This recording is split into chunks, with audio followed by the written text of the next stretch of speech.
Oke, fix pada tahun 2025 ini harga emas logam antam atau logam mulia itu sekarang mencapai hampir 2 juta. Wah, ini sebuah sejarah yang paling tertinggi ya dalam sejarah bahwa harga emas bisa mencapai 2 juta per gram.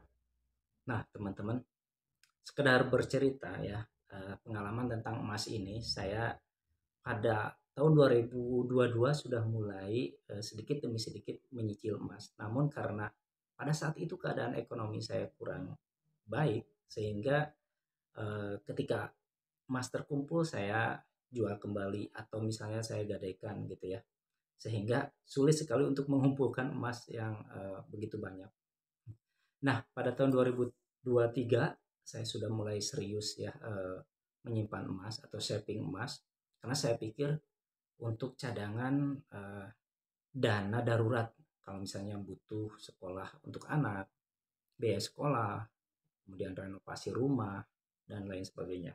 Nah, pada saat itu tahun 2023 teman-teman harga emas itu sekitar 1.100.000 ya atau sekitaran 1 jutaan lah pada tahun 2023 itu.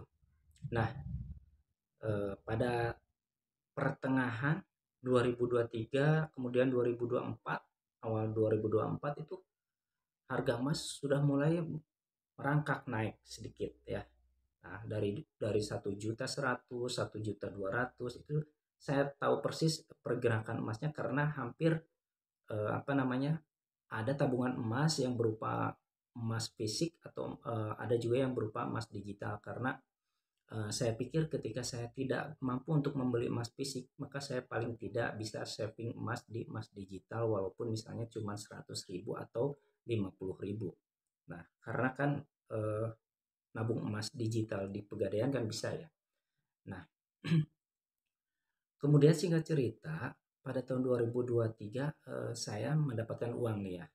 Katakanlah uang hasil dari menjual tanah pada saat itu ya. Kalau nggak salah sekitaran 60 jutaan. Nah, saya sebagian saya save di emas ya. Sebagian saya buat renovasi rumah kalau nggak salah sekitaran 15 jutaan. Nah, sisanya saya belikan emas di logam mulia ya yang 24 karat. Kemudian saya cek pada tahun 2025 ini nominal emas yang apa yang saya kumpulkan gitu ya. Kemudian itu sudah kalau diuangkan sudah lebih dari 2 kali lipat dari pembeliannya. Sudah hampir mencapai 2 kali lipat dari pembelian emas pada saat itu. Gitu. Artinya bahwa ada selisih keuntungan yang cukup signifikan ya. Hampir lebih dari 50%-nya dari dari emas yang saya beli pada saat itu. Nah, saya jadi berpikir bahwa investasi emas atau membeli emas ini banyak sekali keuntungannya, teman-teman. Yang pertama, emas bisa melindungi uang kita dari inflasi, udah jelas ya, inflasi. Kemudian emas juga bisa apa namanya? Bisa membantu keuangan atau dana urgent atau disebutnya dana darurat ya ketika kita membutuhkan uang seperti misalnya untuk biaya pendidikan sekolah anak, untuk renovasi rumah, untuk servis kendaraan. Itu dana-dana darurat itu bisa tertolong dengan kita memiliki emas. Nah, teman-teman, apa namanya keuntungan yang lainnya itu udah jelas ketika kita save emas belum mencapai 1 tahun atau 2 tahun itu sudah terlihat apa namanya keuntungannya ya. Sekarang aja nih kemarin pada tahun 2024 itu masih harganya di bawah 1,5 juta. Nah, sekarang belum 1 tahun ini sudah mau mencapai 2 juta. Artinya selisih keuntungannya itu sangat terlihat signifikan dan cepat sekali apalagi di tengah keadaan ekonomi sekarang yang kurang baik-baik saja. Tidak hanya di Indonesia ya, tetapi di seluruh dunia. Nah, eh, keuntungan lain dari menyimpan uang dalam bentuk emas ini, ya. Jadi manakala kita misalnya eh, ingin mendapatkan sesuatu, misalnya sesuatu barang, katakanlah misalnya mobil atau misalnya tanah atau misalnya kendaraan lain motor. Nah, itu bisa kita dapatkan hanya dengan menyimpan emas dalam beberapa tahun. Simpan dalam bentuk emas dulu, ya.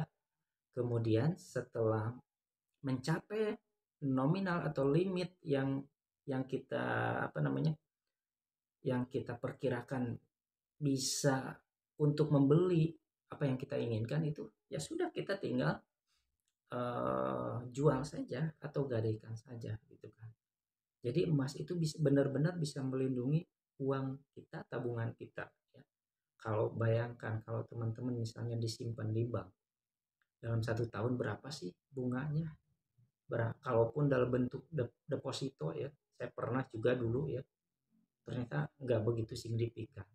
Atau misalnya dalam disimpan dalam bentuk tanah, ya, itu pun ketika dijual cepat ada yang membeli, kemudian dengan harga yang kita inginkan baru dapat untung. Tapi kalau misalnya apa namanya, kita jual kemudian tawarkan ke orang, orang banyak yang eh, menawar dengan harga rendah, itu eh, limit keuntungannya kan sedikit gitu kan.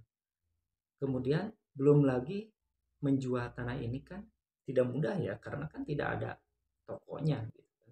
Tidak seperti emas, kalau hari ini kita butuh uang, hari ini kita butuh dana, tinggal kita bawa ke toko, tinggal kita bawa ke tempat pegadaian, itu sudah dalam 5 menit sudah bisa menjadi uang, sudah cair gitu kan.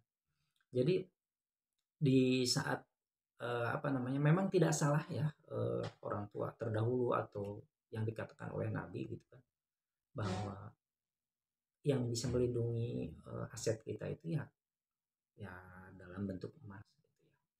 Simpanlah uang dalam bentuk emas, karena dalam bentuk uang itu kapanpun itu bisa rusak, nilainya bisa berkurang.